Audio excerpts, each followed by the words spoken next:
Ngayong year 2024, ramdam pa ba ng mga Pinoy ang Pasko? For me, hindi na po. Oo naman, kahit mahirap. Oo naman po, pero hindi na po talaga katulad ng dati. Sa mga nakausap namin, medyo mas maraming nagsasabing hindi na gaanong nararamdaman ang Pasko. So madami na tayong responsibilities, madali tayong ma-stress, madami na rin tayong pinagdaanan. And actually, those experiences, it affects how we see the world, how we celebrate wonderful occasions like Christmas. Isa pang dahilan, tila mas marami tayong expectations. Yan yung anticipation natin that Christmas is filled with happiness, with surprises, special connections, yung attachment natin with people that we love.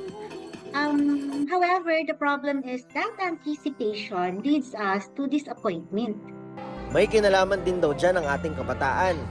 Nung mga bata tayo, parang pag sinabing Pasko, it's so magical. Pero as adults, we now know the difference between what reality is and fantasy. Kaya hindi na ganun ka-exciting.